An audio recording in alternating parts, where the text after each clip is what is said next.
ये कहानी ऐसी औरत की है जिसके पास रहने के लिए घर नहीं था और वो रहने के लिए एक अपार्टमेंट लेती है, लेकिन उस अपार्टमेंट का मालिक इसे ड्रग्स देकर इसके साथ जबरदस्ती फिजिकल रिलेशन बनाता है। हेलो फ्रेंड्स, अगर आपको हमारा एक्सप्लेनेशन अच्छा लगता है तो हमारे चैनल को जरूर सब्सक्राइब कर दीजिएगा।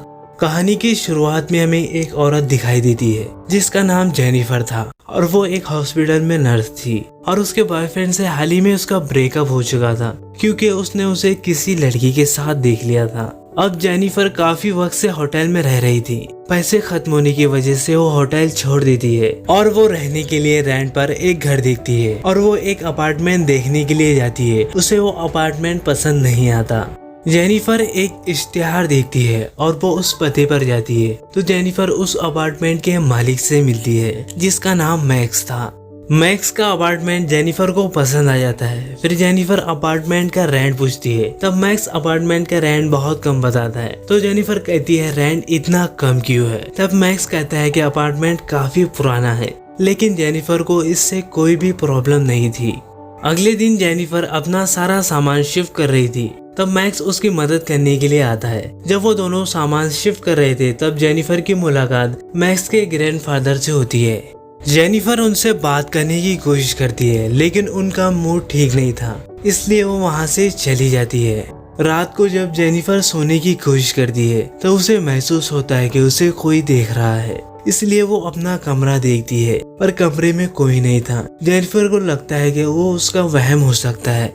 अगली सुबह जेनिफर जॉगिंग कर रही थी। जब वो लौटती है तो वो देखती है कि उसके कमरे के बाहर वाइन की बोतल होती है। जेनिफर को लगता है कि ये मैक्स ने रखी होंगी, इसलिए वो मैक्स को थैंक्स कहती है, पर मैक्स कहता है कि ये मैंने नहीं रखी, ये मेरे ग्रैंडफादर ने रखी है। तो जेनिफर मैक्स के ग्रैंडफादर के पास जाती है और उन्हें थैंक्स कहती है। इसके बाद हम जेनिफर को पार्टी में देखते हैं जहां उसकी मुलाकात मैक्स से होती है। जेनिफर की फ्रेंड भी उस पार्टी में आई हुई थी। वो मैक्स को देखकर जेनिफर को कहती है कि तुम्हें मैक्स के साथ टाइम स्पेंड करना चाहिए क्योंकि वो तुम्हारे लिए ठीक है।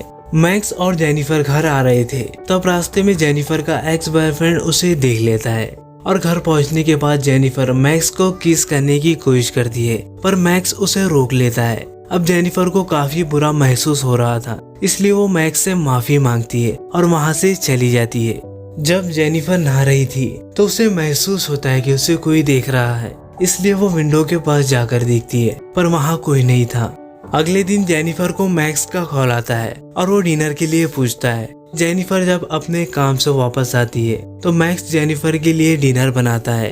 डिनर खत्म होने के बाद मैक्स जाने लगता है, तब जेनिफर उसे रोकती है और वो वहाँ पर इंटीमेट होने लगते हैं। फिर हम इसे पास्ट में देखते हैं। मैक्स जो अपने ग्रैंडफादर को ट्रीटमेंट के लिए हॉस्पिटल लाया था, वहाँ मैक्स की नजर जेनिफर पर पड़ती है। वो एक मरीज का ऑपरेशन कर रही थी। जेनिफर को देखकर मैक्स उसकी तरफ अट्रैक्ट होने लगता है। मैक्स अपने ग्रैंडफादर को घर ले जा रहा था, तब वो एक नोटिस देखता है कि जेनिफर को एक अपार्टमेंट की जरूरत है, तो वहाँ से जेनिफर का पता ले लेता है और वो न्यूज़पेपर में अपने अपार्टमेंट का इश्तिहार देता है। और उसने जानबूझकर अपार्टमेंट का रेंट कम रखा था क्योंकि जेनिफर यहाँ रुकने के लिए मान जाए। मैक्स ने अपने अपार्टमेंट को ऐसे डिजाइन किया था जहाँ से वो जेनिफर को कहीं पर से भी देख सकता था, इसलिए जेनिफर को हमेशा ये लगता था कि उसे कोई देख रहा है और ये सब मैक्स ने ही किया था। फिर हम इसे प्रेजेंट में देखते हैं जहाँ पर जेनिफर और मैक्स इंटीमेट हो रहे थे। जब वो इंटीमेट हो रहे थे तो जेनिफर कहती है मुझे ये सही नहीं लग रहा और वो कहती है कि वो अपने एक्स बॉयफ्रेंड को मिस कर रही है। ये सुनकर मैक्स को बहुत बुरा लगता है और वो वहाँ से चला जाता है।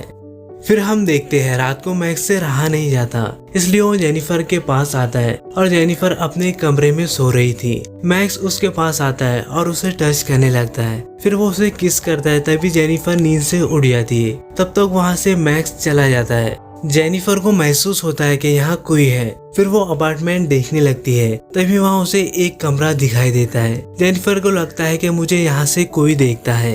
अगले दिन इसके बारे में वो मैक्स से कहती है, तब मैक्स उस कमरे को बंद कर देता है।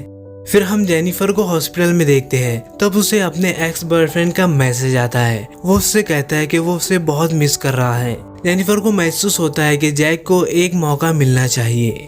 इसके बाद वो जैक को अपने अपार्टमेंट में बुलवाती है। रात को जैक जेनिफर के पास आता है और वो एक दूसरे से बातें करना शुरू कर देती है। जैक जेनिफर से माफी मांगता है। दूसरी तरफ मैक्स इन्हें देख रहा था। वो बातें करते हैं, फिर वो दोनों इंटीमेट होने लगते हैं। जब जैक वहाँ से चला जाता है तब वहाँ मैक्स जेनिफर की वाइन की बोतल में बेहोशी की दवा डाल देता है। जेनिफर उसे पीकर बेहोश हो जाती है। फिर मैक्स वहाँ आता है और जेनिफर को गंदी तरीके से टच करना शुरू कर देता है। अगले दिन जेनिफर की फ्रेंड उससे मिलती है और जेनिफर से कहती है कि तुम बहुत लेट उठने लगी हो। जेनिफर कहती है कि उसके अपार्टमेंट में कोई है जो उसे देखता है। जेनिफर अपने कमरे में कैमरा लगाती है ताकि उसे पता चले कि यहाँ कौन आता है।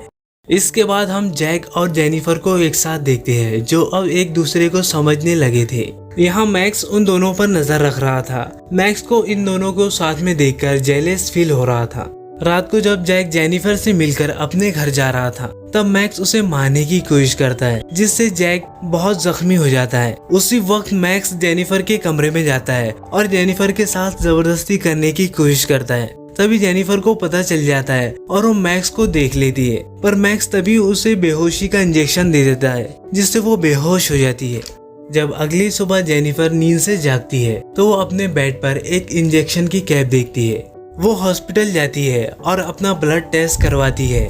फिर उसे जैक का मैसेज आता है। आज रात वो डिनर के लिए जेनिफर के घर आ रहा था। जैक जेनिफर के घर उसका इंतजार कर रहा था। तभी वहाँ मैक्स आता है और यहाँ सीन शिफ्ट हो जाता है। फिर हम जेनिफर को देखते हैं जो अपनी ब्लड रिपोर्ट को देख रही थी। रिपोर्ट से उसे पता चलता है कि उसे बहुत ही खतरनाक ड्रग्स दिया जा रहा था, जिससे इंसानी बॉडी के साथ कुछ भी किया जाए तो उसे कुछ होश नहीं होता और इसके ओवरडोज से इंसान की मौत भी हो सकती है। जेनिफर ये देखकर बहुत घबरा जाती है। वो जैक को कॉल करके भागने लगती है, पर जैक का कॉल नहीं लगता। जेनिफर अपने कमरे में सीसीटीवी फुटेज देखने लगती है। उसे पता चलता है कि रात को उसके कमरे में मैक्स आया था और उसके साथ जबरदस्ती कर रहा था।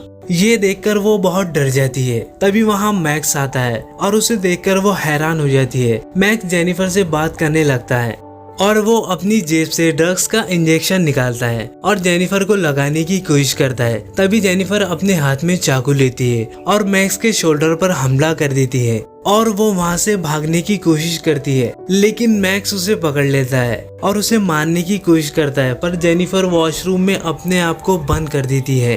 तभी मैक्स उस पर हमला करता है। जेनिफर उसे वहाँ पर जख्मी कर देती है और मैक्स वहाँ पर बेहोश हो जाता है। तभी जेनिफर वहाँ से भागकर दूसरे कमरे में जाती है जहाँ वो जैक की बॉडी को देखती है, जिसे देखकर वो बहुत डर जाती है। जब मैक्स उसे देखने आता है, जेनिफर मैक्स पर पीछे से हमला कर देती है, जिससे मैक्स की मौत हो जाती है और यहाँ पर ये कहानी खत्म हो जाती है।